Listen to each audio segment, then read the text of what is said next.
Yo guys, selamat datang di channel Pen Cerita Manhwa. Kali ini kita akan melanjutkan alur cerita masuk ke dalam novel Menjadi Bocil Loli yang Imut. Dan ini bagian ke-14 dari cerita kali ini. Dan pastikan kalian sudah menonton episode pertamanya biar nyambung alur ceritanya. Kalian bisa cek di playlist untuk video yang lainnya. Baiklah, tanpa berlama-lama lagi, langsung saja kita mulai ceritanya. Singkat cerita, waktu berlalu begitu saja. Narator menyampaikan, setelah Yeol dibawa ke panti asuhan, ia dikurung di dalam gudang dan pada saat malam hari, ia dibawa ke hadapan seseorang yang memiliki kekuasaan atas panti asuhan itu. Kemudian Shin memperlihatkan Yeol yang sedang dipermainkan oleh si pemilik panti asuhan itu. Pria itu mengatakan, kenapa kamu tidak menjawab perkataanku? Apa kamu bisu? Sangat disayangkan, kamu terlihat cantik tapi bisu. Walau begitu, beberapa pejabat kekaisaran menyukai orang seperti ini. Dengan berlinang air mata, dalam hati Yeol bergumam, apa? Panti asuhan ini menjual anak-anak? Pria itu menambahkan, sekarang aku adalah pemilikmu, kamu juga adalah tipe yang aku suka. Mengapa kita tidak minum bersama untuk yang pertama kalinya? Tidak lama ia dikejutkan dengan seseorang yang berteriak mengingatkannya, bahwa ada tamu penting yang datang ke panti asuhan mereka. Setelah ia keluar meninggalkan Yeol, ia dibuat terkejut dengan teman-temannya yang masih berada di luar. Dengan heran ia menanyakan, bukankah kalian bilang ada tamu penting yang datang? Kenapa kalian tidak melayani dan menemaninya sebelum aku datang menemuinya? Temannya itu menimpali dengan tubuh yang gemetar ketakutan, kata-kata yang ia lontarkan terputus-putus, mendengar perkataan yang tidak bisa ia mengerti. Dengan kesal, pria itu meminta mereka berdua untuk menyingkir dan dirinya yang akan melihatnya sendiri. Dan alangkah dibuat terkejutnya dia. Tatkala ia membuka pintu itu, ia disambut dengan raungan keras dari 2 ekor harimau di depannya. Terlihat, orang penting yang dimaksud itu, ternyata kaisar dengan beberapa bawahan di belakangnya, dan juga 2 harimau yang tepat berada di sampingnya. Narator menjelaskan, harimau kecil itu adalah harimau yang selalu bersama Yeol yang bernama Kitty. Sembari memberi salam hormat, ia menanyakan, ada keperluan apa? Kaisar datang menemuinya di tengah malam seperti ini. Dalam hati ia bergumam, sepertinya orang ini sangat luar biasa. Pakaian dan perlengkapannya dibuat oleh seorang ahli. Tamu ini adalah kesempatan yang langka untuk mendapatkan uang. Lalu pria itu menambahkan, Kaisar pasti sudah mendengar mengenai usaha yang dijalankan panti asuhan ini. Lalu ia menanyakan, barang seperti apa yang Kaisar suka? Dengan santai Kaisar menimpali, seperti apa barang yang kalian punya? Mendengar itu, pria itu menyeringai. Ia berkata, di sini menyediakan apapun yang Kaisar minta. Akan kami carikan jika kami tidak punya. Dalam hati ia bergumam, kenapa tatapan orang ini begitu tajam? Dari mana orang ini berasal? Merasa akan mendapatkan keuntungan besar, pria itu mendekati Kaisar dan membisikkan, para penghibur yang ada di sini tidak bisa dilacak oleh pemerintahan. Kehilangan beberapa anak bukanlah masalah yang besar, hanya perlu membuat beberapa alasan dan semuanya selesai. Beberapa saat setelah itu, terlihat Jungli yang sedang memangku Yeol keluar dari dalam ruangan. Jungli mencoba menenangkan hati Yeol yang menangis di pelukannya. Jangan takut Yeolku sayang, aku ada di sini melindungimu. Terlihat, pria itu pun berlutut memohon pengampunan. Dengan dingin Kaisar meminta bawahannya untuk menghukum mereka semua. Dengan wajah panik, pria itu memohon untuk membiarkannya hidup. Tidak, maafkan aku, mata anjing jelata ini tidak bisa melihat Gunung Taisan, berikan aku kesempatan kali ini saja. Kemudian Shin berpindah ke sisi Yeol dan Jungli.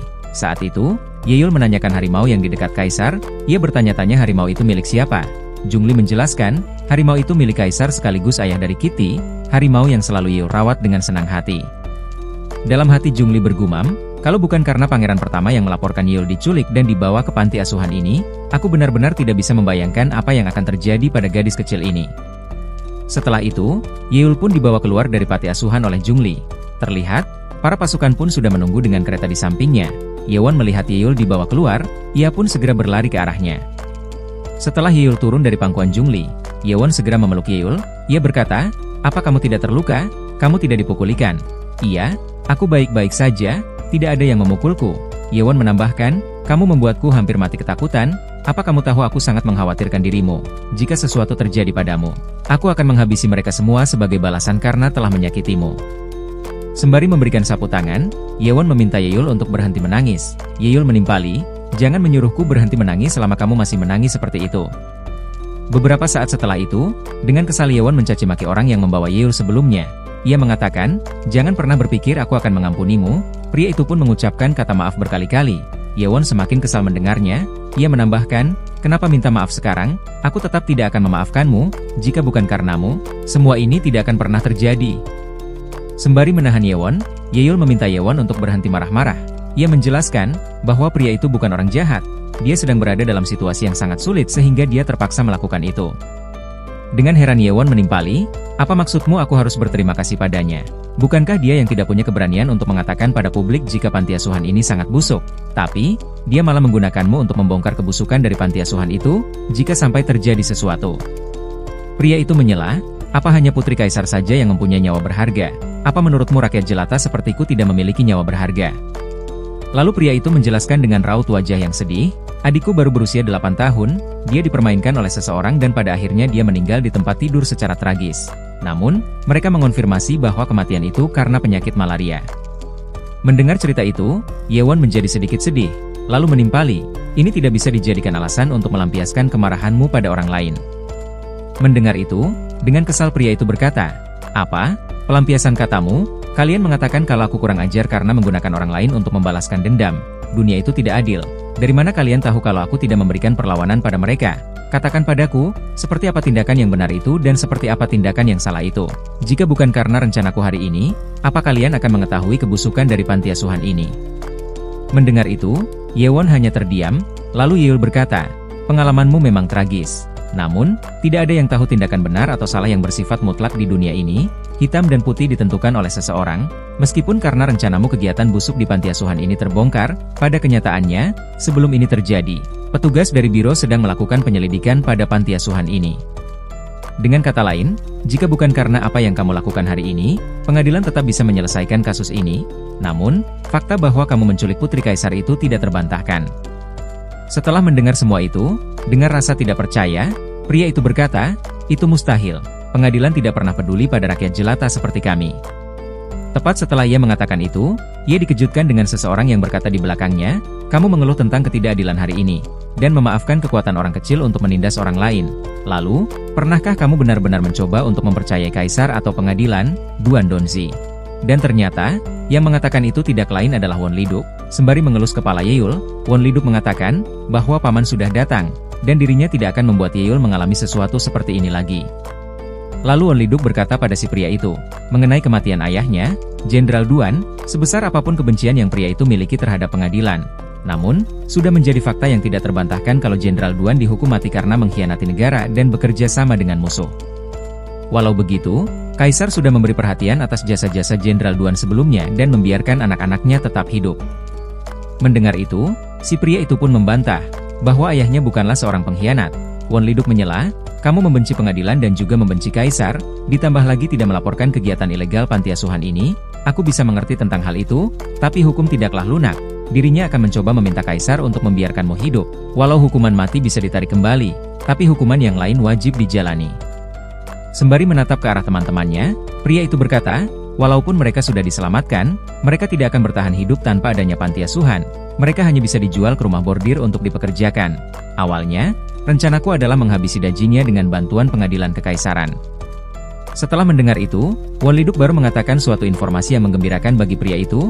Ia menyampaikan bahwa Kaisar sudah menyetujui untuk membangun lagi panti asuhan untuk anak-anak, dan untuk para pengurus sebelumnya akan mereka ganti dengan orang-orang yang terpercaya. Sedangkan untuk anak-anak ini, kalau mereka mau diadopsi, mereka akan bebas dari perbudakan dan juga mereka akan dikirim ke rumah masing-masing. Jika mereka tidak mau, pengadilan akan menampung mereka, dan mereka akan menempuh ujian negara seperti orang lain. Sontak, mendengar itu, pria itu pun tidak sanggup lagi menahan air mata, karena dirinya merasa, tanggung jawab seseorang yang lebih dewasa dari mereka akhirnya lepas juga. Lalu ia bertanya memastikan, apakah benar Kaisar akan membantu mereka? Yeol menimpali, bahwa Kaisar tidak pernah mengingkari apa yang sudah diucapkannya.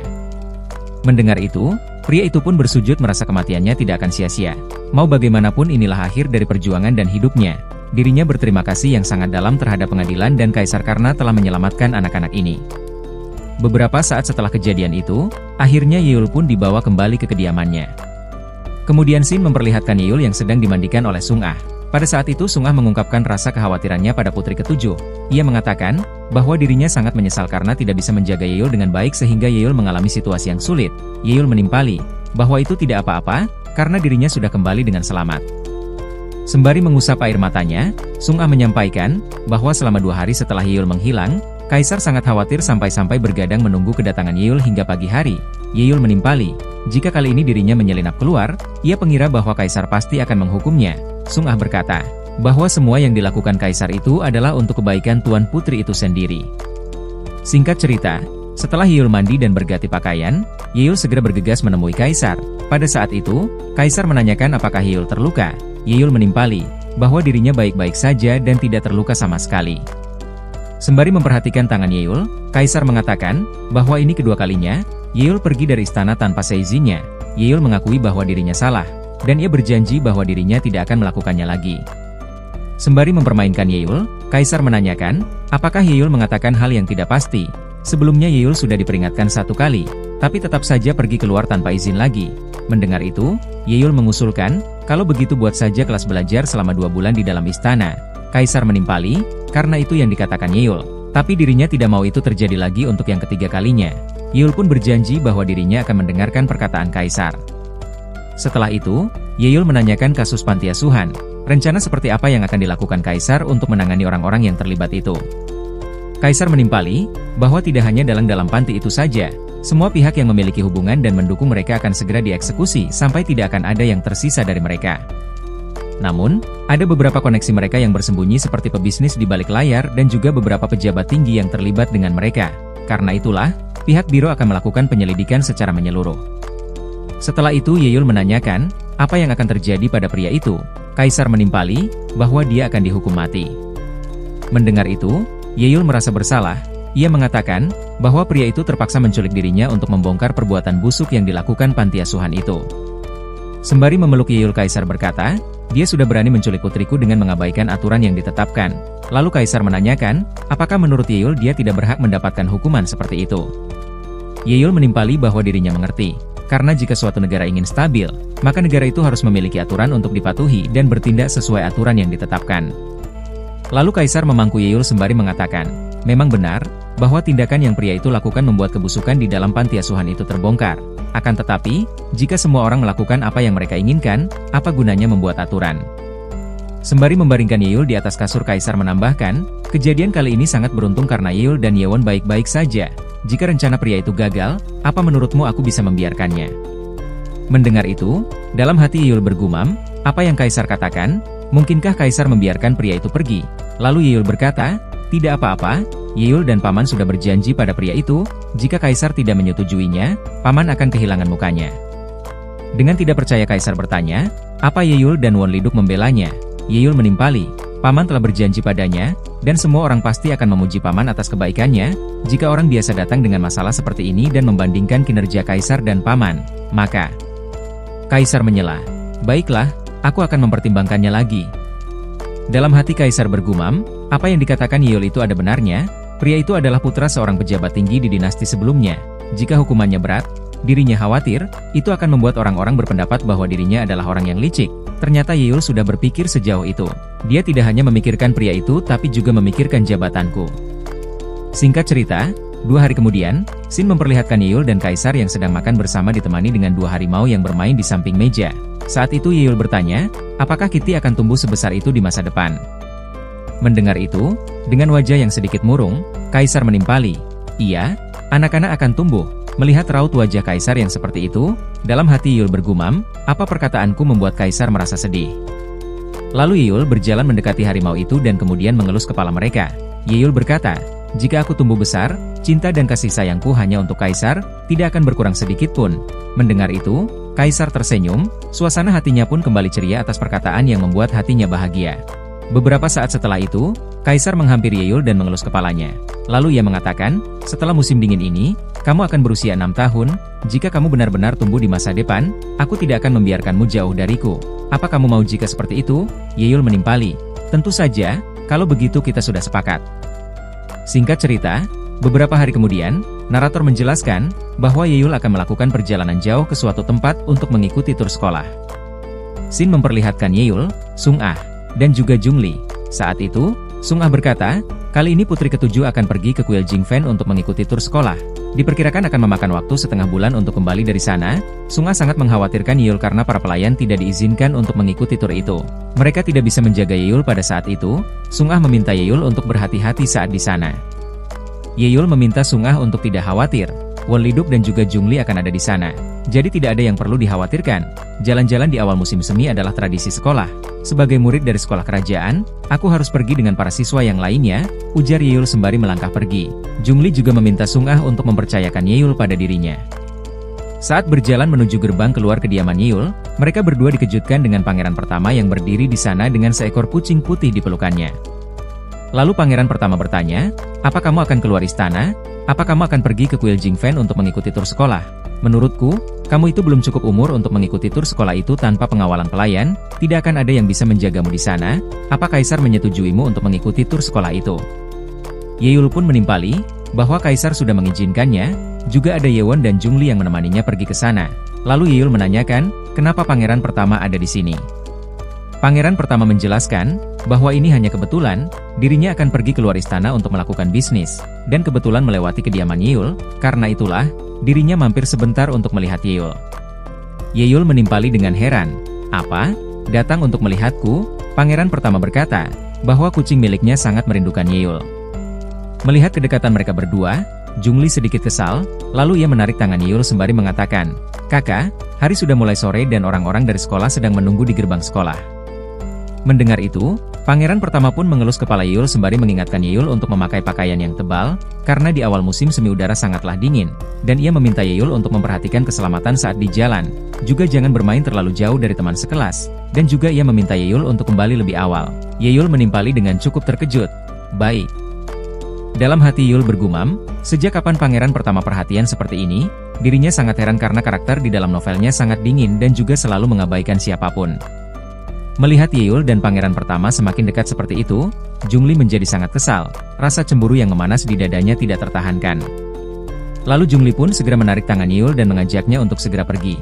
Berbeda dengan Jungli yang melangkah pergi begitu saja tanpa kata-kata, sembari melangkah Yeol menyempatkan diri untuk mengucapkan beberapa patah kata untuk perpisahan mereka. Sembari mengelus kucing dan memperhatikan kepergian Yeol, ia mengatakan, "Sayangku, apa menurutmu dia sudah tumbuh lebih tinggi dari sebelumnya? Sepertinya dia tidak pernah memanggilku kakak. Apa penampilanku seperti tidak bisa didekati?" Setelah sampai di dekat kereta, Jungli meminta Yeol untuk segera naik. Dirinya akan mengikuti Yeol dan menunggangi kuda dari belakang. Dengan heran Yeol bertanya, kenapa Jungli tidak ikut naik? Jungli menimpali sembari menatap Yewon yang keluar dari kereta, bahwa dirinya tidak bisa diam dengan waktu yang cukup lama. Dirinya lebih suka menunggangi kuda karena hembusan angin segar menerpa. Sembari menarik Yeol naik ke atas kereta, Yewon mengatakan, bahwa dirinya melihat pangeran pertama di halaman kediaman Yeol, lalu ia menanyakan, apakah pangeran pertama mau membunuh Yeol? Yeol menimpali, tidak, dia tidak terlihat seperti seorang pembunuh. Setelah di dalam kereta Yewon berkata, kamu tidak mengenalnya, pangeran pertama memiliki kepribadian yang sangat aneh, kecuali kucing yang selalu di dekatnya, tidak ada seorang pun yang bisa bergaul dengannya. Yeol menimpali, benarkah? Tapi menurutku dia orang yang sangat baik. Lalu Yewon menambahkan, apa kamu pikir dia baik? Apa cukup baik untuk dinikahi? Setelah mengatakan itu, mereka berdua dikejutkan dengan Jungli yang secara tiba-tiba masuk ke dalam kereta, ekspresinya dingin tanpa kata-kata, membuat suasana di antara mereka canggung seketika. Setelah beberapa saat terdiam dalam kecanggungan, Yewon membuka pembicaraan, ia menanyakan, apakah pangeran ke-6 akan duduk bersama mereka? Dalam hati Yewon bergumam, katakan tidak, siapa juga yang mau duduk dengan orang yang dingin seperti itu? Dengan santai Jungli duduk di sebelah Yeol, lalu ia berkata, bahwa dirinya akan pergi bersama mereka karena kuda miliknya sedang sakit, tidak ada pilihan lain untuk pergi ke sana, jadi dirinya naik kereta yang sama dengan kalian. Dengan rasa tidak percaya, Yewon mengintip keluar kereta, sebelumnya ia melihat bahwa kuda yang dimiliki Jungli baik-baik saja, dan alangkah dibuat terkejutnya mereka. Ternyata kuda Jungli sedang dinaiki seorang pria dengan rambut kuncir dan juga tubuh kekar. Terlihat, kuda itu pun sampai berbusa menahan berat dari tubuh si pria itu. Dengan wajah yang masih terkejut, Yeol mengatakan, bukankah itu Wang Dashu dari arena seni bela diri? Ia bertanya-tanya apakah dia akan pergi untuk mengikuti tur sekolah juga. Tidak lama dari itu, Yeol dibuat semakin terkejut, dengan Jungli yang memegang pundaknya secara tiba-tiba, sembari mengatakan, bahwa dirinya teringat sesuatu. Jika tidak salah dengar, seseorang mengatakan bisa dinikahi, lalu Jungli menanyakan, siapa yang kamu katakan bisa dinikahi itu? Sedikit informasi, chapter versi Indonesianya sudah mentok, dan sekarang Mimin lagi menggarap versi Inggrisnya. Namun banyak hal yang berbeda, nama di chapter ini dengan nama di chapter sebelumnya tidak sama. Salah satunya yaitu nama Jungli. Di chapter sekarang ini, dia bernama Gege Liu, dan nama Kitty menjadi Dabai. Intinya, Semua nama karakter di cerita ini berbeda dari sebelumnya, tapi di sini Mimin akan terfokus pada nama di chapter sebelumnya, agar nyambung dengan ceritanya dari part pertama.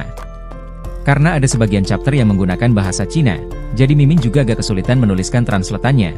Apalagi setelah ditranslate, hasilnya tidak berurutan, penyusunan kalimatnya jadi kaku, alias tidak nyambung, jadi Mimin rangkai ulang. Semoga saja teman-teman dapat memahami cerita ini, semoga terhibur dan menikmati alur ceritanya.